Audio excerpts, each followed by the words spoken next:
Nous allons commencer une série de prédications sur le livre de Daniel, peut-être un livre que vous avez déjà lu, peut-être si vous avez grandi dans une église, certainement vous connaissez les histoires de Daniel, Daniel dans la fosse aux lions, les compagnons de Daniel dans la fournaise. Voilà, ce sont des histoires qu'on ne manque pas d'enseigner au club biblique avec les enfants, mais le livre est un livre qui peut encore nous parler aussi, nous adultes. Un livre où le peuple de Dieu est en exil. Daniel écrit à un moment donné où le peuple est en exil à Babylone. Et c'est un revirement dans l'histoire du peuple d'Israël. Et ce livre a été écrit pour que nous puissions être encouragés lorsque nous vivons en exil. Lorsque nous vivons des temps où il y a comme un décalage entre peut-être ceux auxquels nous étions habitués, l'environnement confortable peut-être que nous avons pu connaître, et tout à coup nous nous retrouvons dans un environnement hostile, soumis à un empire tout-puissant. Et comment vivre? Comment vivre dans un tel contexte? Et pour nous, peut-être aujourd'hui, de se poser la question, mais comment vivre dans un monde qui autrefois était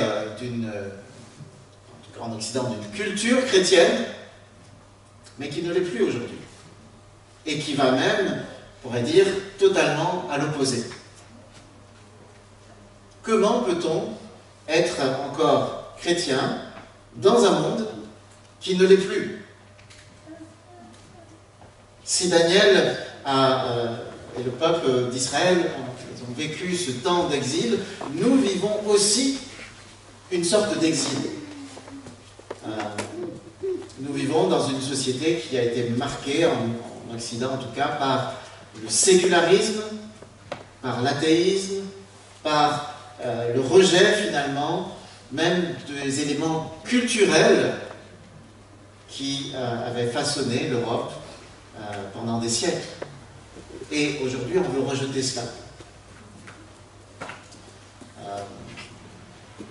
Il y a quelques siècles en arrière, si vous étiez retrouvé dans une soirée mondaine, autour d'une table avec toutes sortes de personnes, et puis si vous aviez dit « moi je suis athée », on vous aurait regardé avec curiosité. Se dire, mais ah bon, vous êtes athée, c'est curieux ça. Peut-être que si aujourd'hui vous vous retrouvez dans un dîner mondain quelque part et que vous dites, moi je suis chrétien, je suis croyant, Dieu a une importance dans ma vie de tous les jours. Peut-être qu'on va vous regarder en disant, tiens, comme c'est bizarre. Le monde dans lequel nous vivons aujourd'hui est tellement différent de ce qu'il a été pendant des siècles en Europe. Et l'Église aujourd'hui vit en quelque sorte en exil. Et nous devons prendre conscience de cela. Nous vivons dans un environnement qui est la plupart du temps indifférent à l'Évangile, et même souvent hostile, non seulement au message de l'Évangile, mais aussi à tout ce qui peut être associé aux valeurs chrétiennes, à la morale chrétienne. On n'est pas là pour défendre la morale chrétienne, mais voilà, on est dans un environnement qui s'attache parfois, on a l'impression, à détricoter, à défaire de manière systématique tout ce qui a été des repères pendant des siècles. Et c'est pourquoi le livre de Daniel peut être pour nous un encouragement. Et j'aimerais qu'on puisse commencer aujourd'hui en regardant dans le premier chapitre, Daniel chapitre 1. Je vais lire l'ensemble du chapitre 1 de Daniel dans la version du Sommer, et puis ça sera aussi affiché derrière, vous pouvez suivre dans vos Bibles. Nous allons lire le chapitre 1 du livre de Daniel. La 3e année du règne de Jéhoïakim, roi de Juda, Nabuchodonosor, roi de Babylone, vint assiéger Jérusalem. Le Seigneur lui donna la victoire sur Jéhoïakim et lui livra une partie des objets du temple. Nabuchodonosor les fit transporter au pays de Shinéar, dans le temple de son Dieu, et il déposa les objets de culte dans la salle du trésor de son Dieu.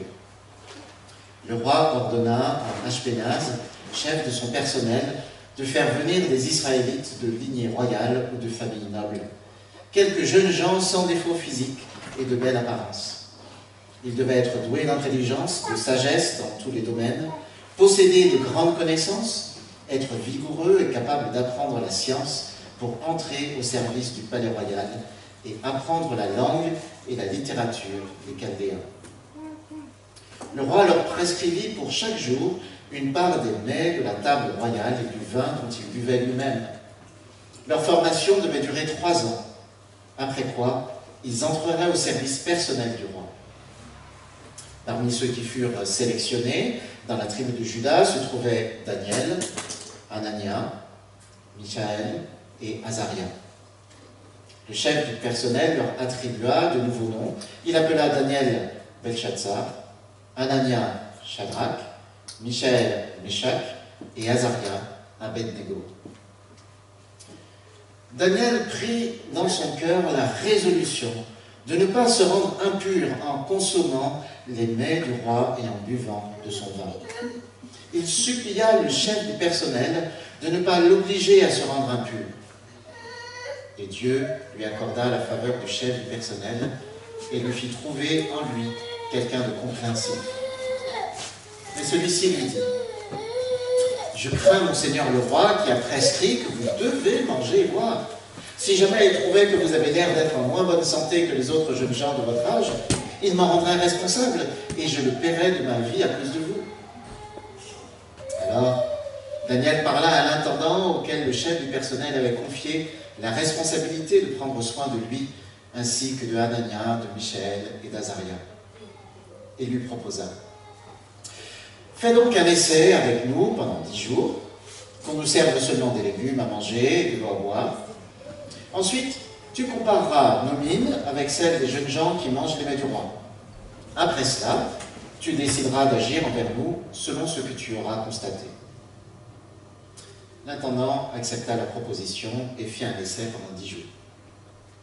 Et au bout de ces 10 jours, il était manifeste qu'ils avaient meilleure mine et qu'ils avaient pris plus de poids que tous les jeunes gens qui mangeaient les mets du roi. Dès lors, l'intendant mit de côté les mets et le vin qui leur était destiné et leur fit servir seulement des légumes.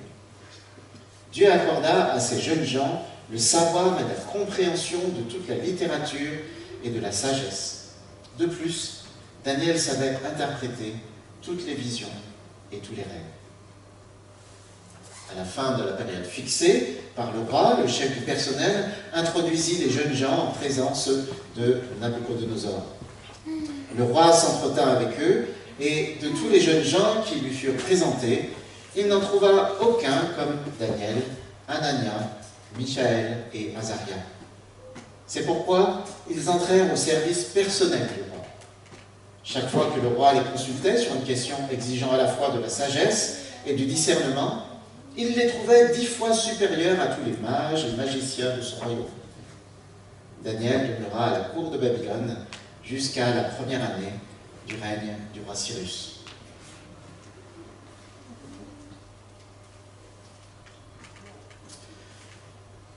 La première chose que je voudrais souligner dans ce texte, premier encouragement pour nous, c'est qu'en exil, le peuple de Dieu doit se souvenir que Dieu reste souverain. En exil, le peuple de Dieu doit se souvenir que Dieu reste souverain. Voilà qui nous est dit au début du livre que la 3e année du règne de Jéhoïakim, roi de Juda, Nabuchodonosor, roi de Babylone, vint assiéger Jérusalem. Nabuchodonosor était un roi très puissant d'un empire assez vaste dans l'Iran, l'Irak actuel, et un grand conquérant. C'était un homme qui a livré beaucoup de batailles. Il s'est illustré juste avant de devenir roi en battant l'armée des Égyptiens, une autre grande puissance de l'époque, et il les a battus à cette grande bataille de Carchemish. Et voilà que c'est un homme très puissant, et il a même assiégé Jérusalem, et il a pris Jérusalem. Il a vaincu le roi Joachim. Son nom, Nabuchodonosor, évoque le fait que Nabou, c'est le dieu des Chaldéens, le dieu Nabou brise les barrières. Ses parents lui avaient donné ce nom pour dire, voilà, il sera un conquérant. Voilà, c'est un homme puissant. Mais le texte nous dit que c'est le Seigneur qui lui donna la victoire. Cette situation n'est pas en dehors de la souveraineté de Dieu. Ça n'est pas simplement un homme puissant qui a vaincu le peuple, non, c'est Dieu qui est en train d'agir vis-à-vis de son peuple. C'est Dieu qui donne la victoire à Nabuchodonosor. Et Dieu, par ses prophètes, avait déjà averti à de nombreuses reprises le peuple, si vous continuez à désobéir, si vous continuez à conduire tant d'injustice dans le peuple, je vais envoyer des ennemis pour détruire votre pays. Ils vont vous emmener en exil. Et le peuple a continuellement fait la sourde oreille. Et Dieu, finalement, décide, ça suffit maintenant, vous allez partir en exil. Dieu reste le souverain. Alors il nous est dit que Nabuchodonosor a fait transporter au pays de Shinéar, dans le temple de son Dieu, les objets qu'il a pris dans le temple de Jérusalem. Et c'est une façon de dire, voilà, mon Dieu a vaincu leur Dieu. Donc je prends les ustensiles du temple du Dieu d'Israël et j'amène tout cela dans le temple de mon Dieu. Parce que c'est moi. Mais le texte nous dit, non, non. C'est le Seigneur qui a permis cette bataille. Ce n'est pas parce que le Dieu d'Israël a été vaincu. Et d'ailleurs, le terme qui est utilisé, Dieu est désigné non pas sous le nom de Yahvé, le nom par lequel il s'est révélé à Israël comme le Dieu de l'Alliance, mais le terme qui est utilisé, le titre, c'est Adonai. Adonai, le Seigneur. C'est le Seigneur qui a fait cela. Dieu reste souverain même lorsqu'on est en exil. Le peuple devait avoir cela en pensée. D'ailleurs, et je le redirai encore tout à l'heure, à la fin du chapitre 1, il nous est dit que Daniel demeura à la cour de Babylone jusqu'à la première année du règne du roi Cyrus. Dès ce premier chapitre, on nous dit Daniel, qui est emporté, comme déporté, il va survivre à l'empire des Chaldéens. Il va être là même lorsque l'empire des Chaldéens aura sombré et que ce sera l'empire perse avec Cyrus qui sera là. Daniel, lui, sera encore là. Nabuchodonosor, il sera parti. Mais Daniel, le peuple de Dieu, sera encore là. Dieu reste souverain au milieu de l'exil. Une deuxième chose que je voudrais tirer dans ce texte, c'est que nous sommes encouragés à nous souvenir qu'en exil, le peuple de Dieu ne doit pas se laisser assimiler. Si Dieu reste souverain, il y a un défi pour le peuple de Dieu, c'est de ne pas se laisser assimiler, de ne pas perdre son identité. Voilà que Daniel et trois de ses compagnons sont choisis parce que Nabuchodonosor se dit, voilà, je vais prendre parmi les jeunes gens bien nés, parmi ceux qu'on a ramenés en exil, et je vais choisir un peu la crème pour faire entrer à l'ENA. Voilà, et le concours pour entrer à l'ENA, à ce moment-là, c'est, voilà, ta famille, est-ce que tu es bien né? Ça n'a peut-être pas beaucoup changé aujourd'hui, mais enfin bon, voilà. Es-tu bien né? Es-tu beau, de belle apparence, voilà, costaud, voilà. Donc, ils passent le concours de l'ENA, ils sont pris, et il y a tout un processus. D'abord, on va leur faire changer de nom. Ils avaient tous des noms qui parlaient du rapport entre Dieu et son peuple. Daniel, c'est Dieu est mon juge. Anania, Yahvé, l'Éternel fait grâce. Michel, qui est comme Dieu? Azaria, Yahvé a secouru. Voilà des noms qui étaient porteurs de leur identité. Et tout à coup, on va changer leur nom. Pour Daniel, son nom est changé en Belshazzar. La femme du dieu Marduk protège le roi. Shadrach, je crains beaucoup Dieu. Meshach, j'ai peu d'importance. Abednego, serviteur du dieu Nabu. Quel changement d'identité!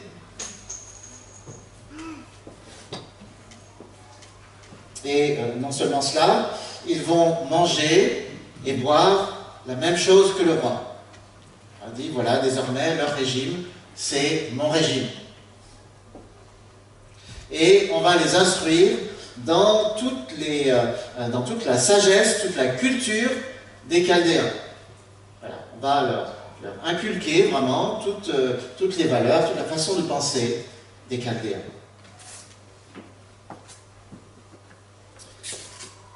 Et tout cela leur est imposé. Le verset 5 dit que le roi a fixé. Au chapitre 7, le chef des eunuques leur a imposé.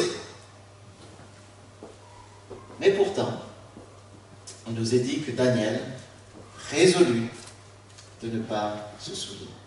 Ou d'autres versions disent, Daniel résolut de ne pas se compromettre. Il a pris cette résolution intérieurement. On change mon nom, on me fait suivre l'ENA, on veut que je fasse un régime, je vais dire, je veux bien servir, mais il y a des limites. Je ne veux pas perdre mon identité.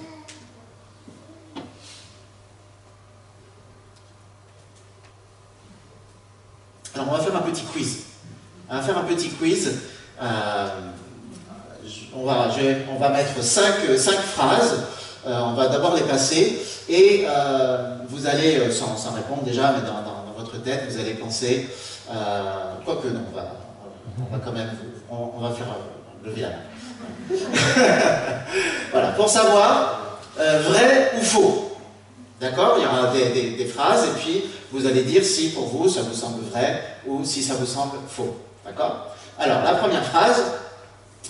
Après la chute de l'Empire romain et l'essor de la chrétienté, l'Europe a connu un déclin et un millénaire d'ignorance et de sous-développement culturel.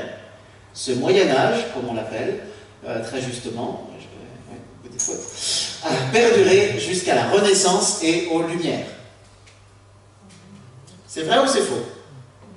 Qui dit que c'est vrai?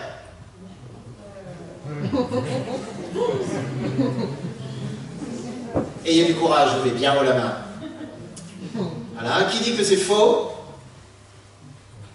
D'accord, on va passer à la deuxième phrase. L'Église a soutenu et activement participé à presque 2 millénaires de violences antisémites au motif que les Juifs étaient responsables de la crucifixion de Jésus-Christ. Oui. L'Église. L'Église catholique, oui, au Moyen-Âge, il y a l'Église catholique, et après, l'Église protestante. Voilà. Qui pense que c'est vrai? Qui pense que c'est faux?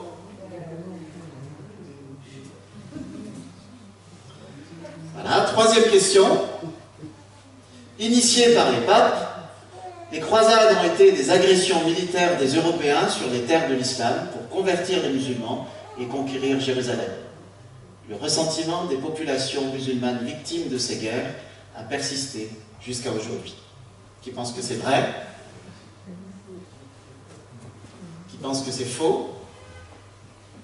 Il n'y en a pas beaucoup, hein?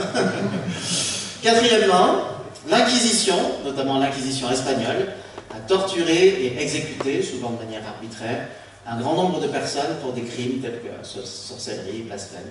Elle a brûlé des milliers d'hérétiques. Qui pense que c'est vrai? Qui pense que c'est faux? Dernière question. L'Église s'est souvent opposée au développement de la science.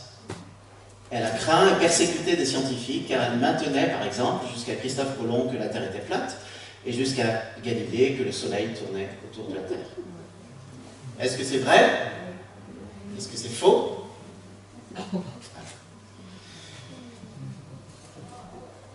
Alors, je pense que très majoritairement, nous avons été bien enseignés à l'ENA du monde moderne, puisque ces 5 choses sont fausses. Ces 5 affirmations sont toutes fausses. Elles font partie des choses qu'on nous a enseignées, fait rentrer dans le crâne, mais les historiens qui étudient toutes ces questions-là vous diront ces 5 choses sont fausses. À l'école des Chaldéens, nous recevons un bon enseignement. Nous devons faire attention de ne pas nous laisser assimiler. Ces 5 choses sont historiquement fausses. Peut-être je peux juste mettre la dernière, rapidement, simplement. Quelques livres d'historiens, que ce soit René Stark, qui vient d'être traduit en français, Faux témoignage, Le mythe de la violence religieuse aussi, de William Cavanaugh, Jean Sévillia, l'Église en procès, donc c'est une série d'historiens qui parlent de... juste 3 livres là, mais il y en a beaucoup qui abordent ces questions-là par des historiens qui creusent chacune de ces aspects-là, et aujourd'hui, de manière très assurée, tous ceux qui étudient, tous les historiens qui se penchent sur ces questions-là, vous diront que au moins les 5, j'aurais pu en mettre d'autres, il y a encore d'autres choses qu'on assimile comme cela, qui sont passées dans la culture, dans la pensée, et qui sont en général des inventions du XVIIe, du XVIIIe et du XIXe siècle. Et nous sommes à l'école des Chaldéens. Nous avons besoin de faire attention à ce que nous assimilons. Nous avons besoin d'être éveillés par rapport à ce qui fait notre identité. Nous sommes dans un environnement où il est si facile de commencer à penser et à agir comme tout le monde agit autour de nous. Parce que nous vivons au milieu des Chaldéens.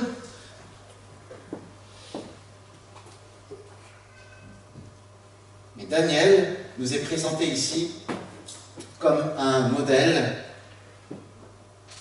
de constance, malgré un environnement hostile, malgré un environnement qui pense et qui agit autrement. Il avait résolu en son cœur de ne pas perdre son identité, de ne pas se laisser assimiler. Oui, il va servir l'Empire, mais il y a des limites.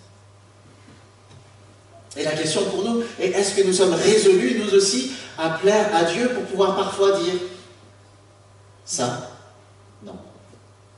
Ça va contre mon identité de chrétien.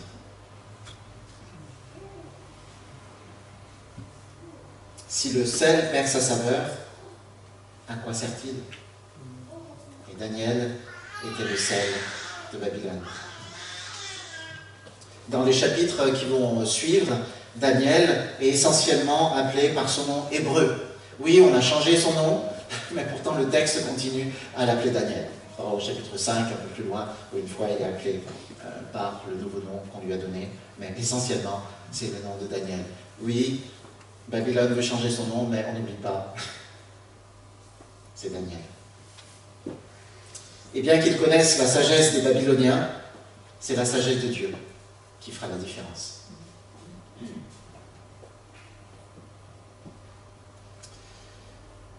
Troisièmement, en exil, le peuple de Dieu continue à vivre de la grâce de Dieu. Ça, c'est tellement important. Oui, c'est vrai qu'en exil, nous avons ce défi de ne pas nous laisser assimiler. Il y a une responsabilité de notre part. Mais nous ne devons pas oublier ce qui est le plus fondamental. C'est que nous vivons de la grâce de Dieu. En exil, le peuple ne doit pas oublier qu'il vit de la grâce de Dieu. Il nous est dit au verset 9, Dieu intervient en faveur de Daniel. Verset 9, et Dieu lui accorda la faveur du chef du personnel et lui fit trouver en lui quelqu'un de compréhensif. Verset 17, Dieu accorda à ces 4 jeunes gens le savoir et la compréhension de toute la littérature et de la sagesse. De plus, Daniel savait interpréter toutes les visions et tous les rêves. Ce livre de Daniel, cette histoire, n'est pas l'histoire des prouesses de Daniel et de ses 3 compagnons, même si nous pouvons être inspirés par leur exemple. Mais c'est d'abord l'histoire de la fidélité de Dieu qui, même à Babylone, continue à prendre soin de ses enfants.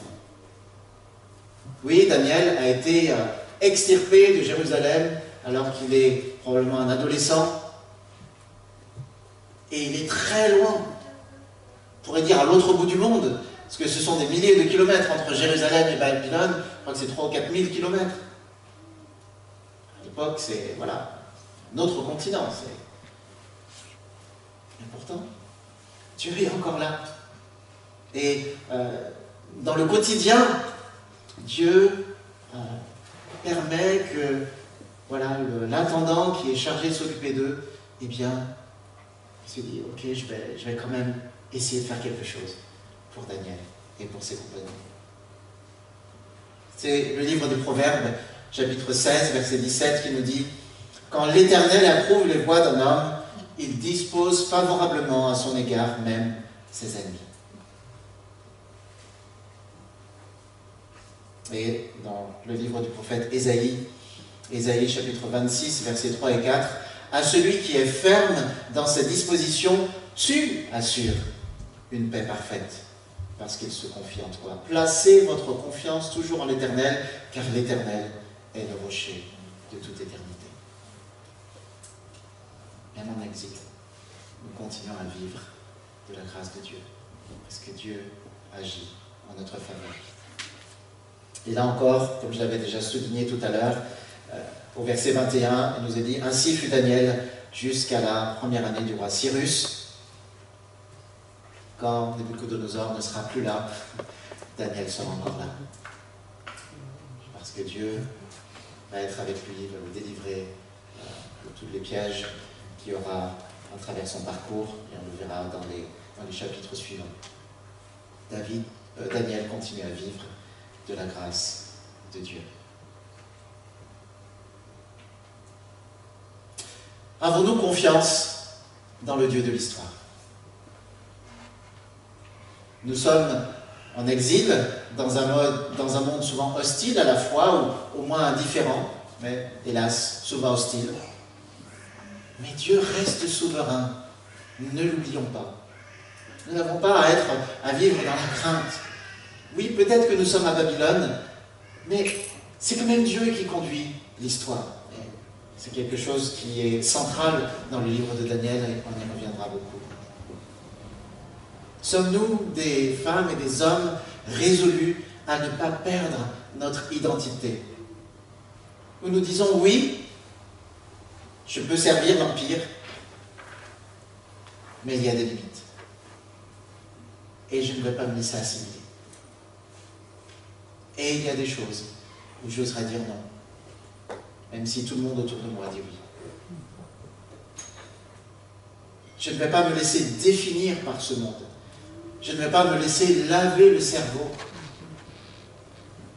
Oui, je vais grandir dans la sagesse des Chaldéens. Et je vais grandir aussi, et surtout, dans la sagesse que je trouve en Dieu, pour pouvoir discerner.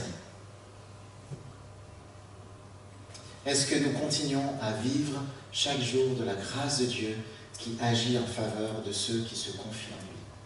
Est-ce que nous croyons que, oui, même dans notre exil, Dieu va placer sur notre chemin des personnes qui vont montrer de la bienveillance parce que Dieu aura incliné leur cœur à cela. Que nous ne sommes pas seuls. Oui, nous devons être tenaces, nous devons être résolus, mais nous vivons de la grâce de Dieu. Nous comptons sur sa grâce. Soyons aussi assurés que nous pourrons survivre à l'exil. Bien sûr, ça a un prix, on va en parler, mais il est possible de survivre à l'exil. Et lorsque les Nabuchodonosor de notre temps ne seront plus là, l'Église sera encore debout. Amen.